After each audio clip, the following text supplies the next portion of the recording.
What's cooking, my ninjas? Text-to-speech mic here, once again, Izuna dropping an impromptu Ninja Gaiden review. This one's a doozy, so without further ado, let's flying swallow right into it.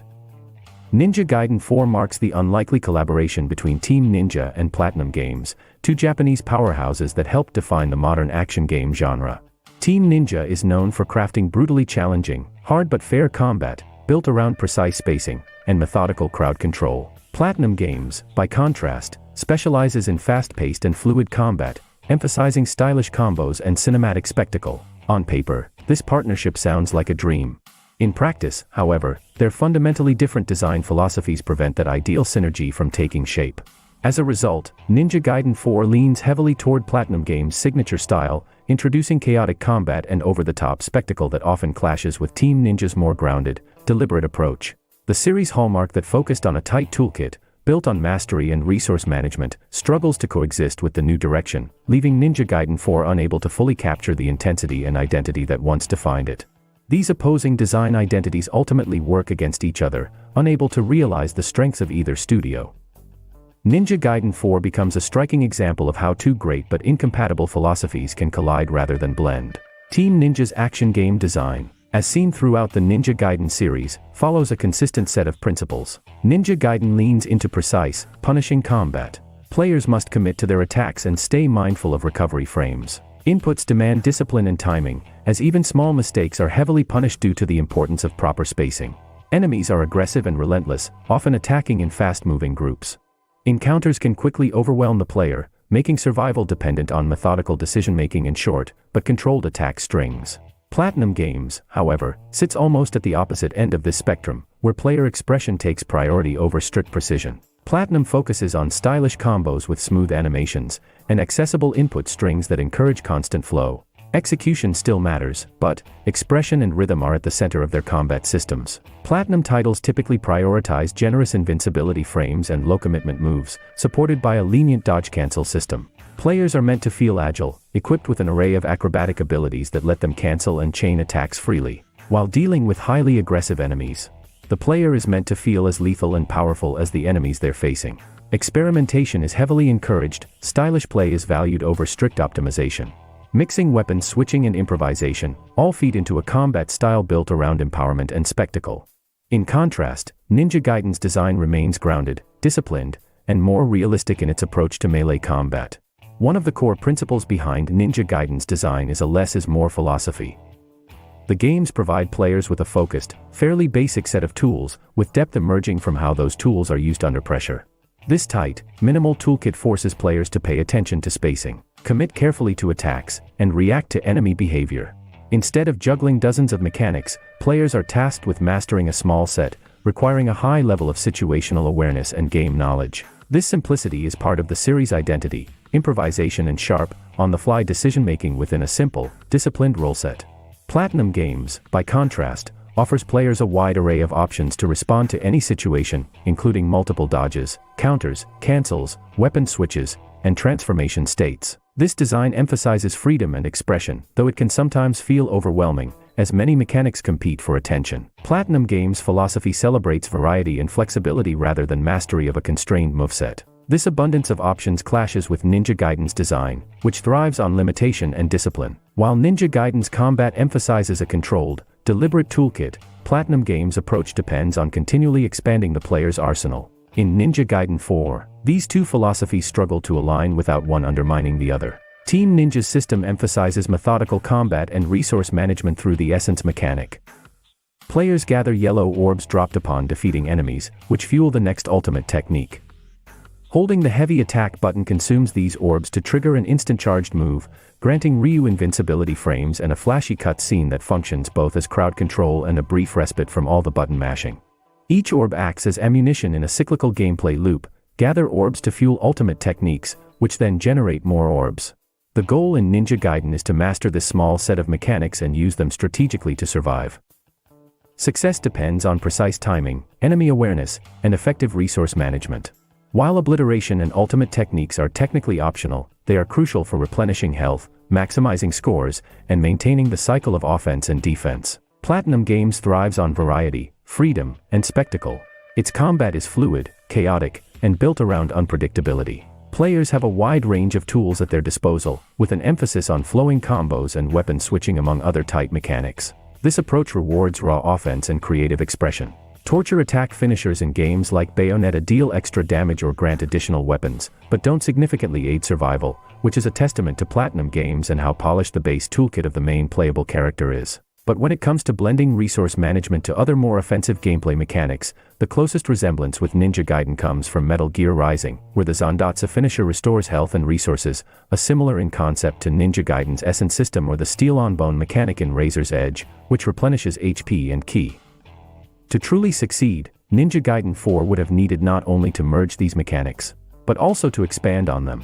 Instead, Platinum Games relied on reintroducing the traditional ultimate techniques from previous entries, and reverted to using healing items by opening an inventory menu, as seen in earlier Ninja Gaiden games. No need to reinvent the wheel when these systems are so strong, but herein lies the problem with Ninja Gaiden 4, considering how these mechanics were not improved upon or polished, but recycled instead, with very little deviation from their original intended use in older Ninja Gaiden titles. Attempting to combine Team Ninja's methodical design with Platinum Games' expressive style inevitably creates imbalance. If Platinum's freedom is prioritized, combat becomes chaotic, with too many options and less focus on survival. Conversely, enforcing Team Ninja's disciplined, risk-reward system would constrain Platinum's fluid, combo-heavy style, making it feel slow or clunky. Ultimately, one philosophy overshadows the other. The game either leans too far into structured, limited combat, losing the spectacle of Platinum's design, or it devolves into a flashy mess that ignores the survival-focused core that defines Ninja Gaiden. In short, Team Ninja and Platinum Games' core gameplay systems are fundamentally different in purpose and execution. Attempting to merge them results in an incoherent combat experience, where each studio's strengths are undermined, leaving a game that feels disjointed and unsatisfying rather than reflecting the tightly crafted experiences both are known for. Let's pinpoint a key difference in design philosophy, which perfectly illustrates the problem in Ninja Gaiden 4 and its clash of ideas.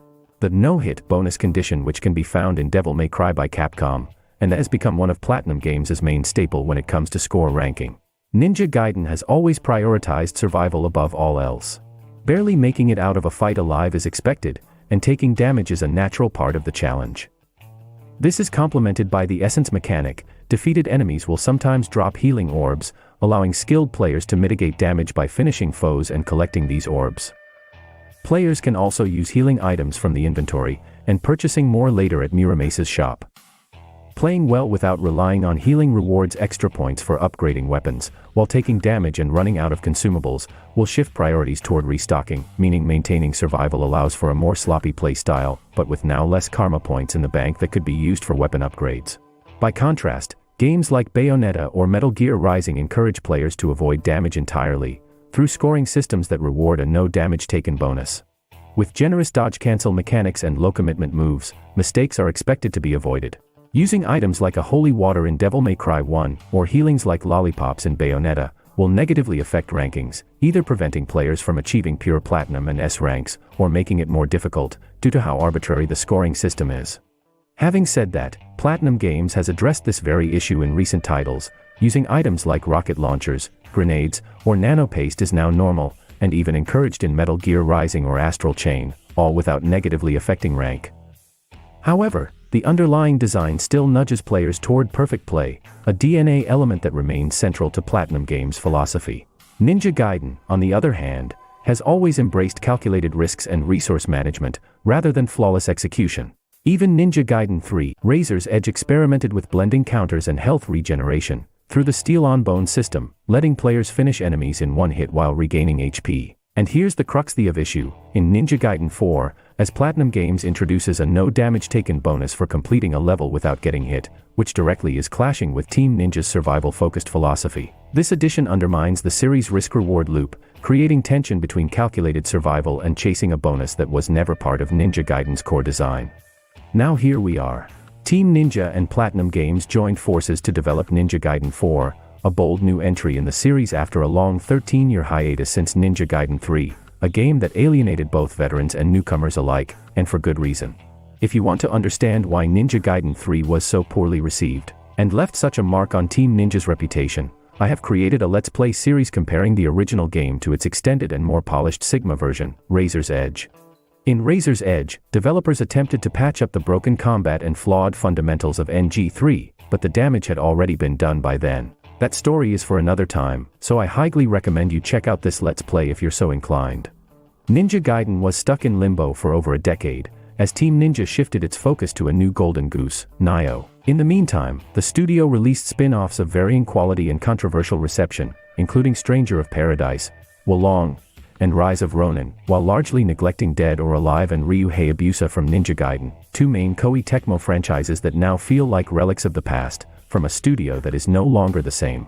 The Dead or Alive series has been relegated to a mobile gacha game masquerading as a Barbie doll simulator, and as for Ninja Gaiden 4, Ryu now assumes a supporting role, giving Yakumo, the new main character introduced by Platinum Games, the spotlight to shine on his own. Yakumo represents the new, frenetic Platinum Games, a studio struggling with repeated setbacks due to aggressive licensing deals and poor management from Activision and Square Enix.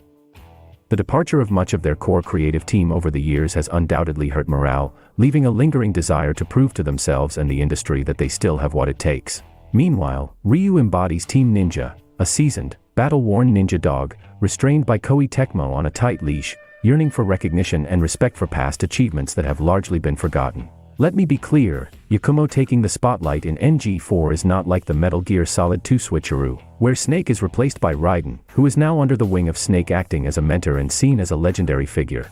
Yakumo is also not comparable to Nero from Devil May Cry 4, nor does he share anything with Jetstream Sam from Metal Gear Rising as far as gameplay goes. Yakumo does not bring a unique set of mechanics to the Ninja Gaiden core gameplay, unlike Nero, who has a distinct and unique playstyle compared to Dante's, with his introducing of the Exceed mechanic and Devil Breaker customization from DMC5. Yakumo's Raven and Ryu's newly introduced Gleam form are essentially a stamina fun meter on acting cooldown, something that doesn't truly belong in the series. Ryu's only unique addition in Ninja Gaiden 4 is a toned-down version of his Dragon Sword moveset, which Yakumo can still wield, if not better than him. By the end of the game, Ryu appears too fatigued to climb stairs after a final confrontation with Yakumo, sending him to face the final boss alone to avoid stealing the spotlight. At the time of this video, Ryu's fate is then left open to interpretation, although an upcoming DLC was announced and will be released in a couple months, so new story content could add more context. As far as the main story of NG4 is concerned though, Ryu is seen taking a step back. Despite initiating the events of the game alongside Shiori, he primarily observes Yakumo, who is a young, impetuous ninja at odds with the Hayabusa clan, who is repeatedly antagonizing Ryu due to a deliberately convoluted misunderstanding. A simple honest conversation could have cleared the air, but forced drama was prioritized to justify Yakumo ultimately surpassing Ryu and confronting yet another ancient evil that had awakened. This brings us back to the core issue with Ninja Gaiden 4. On one side, there's Team Ninja's calculated and wise Ryu, with his grounded and brutal combat, and on the other, Platinum Games' more frantic, fluid style, personified as Yakumo, who is full of youthful energy and stacked with a myriad of overlapping game systems.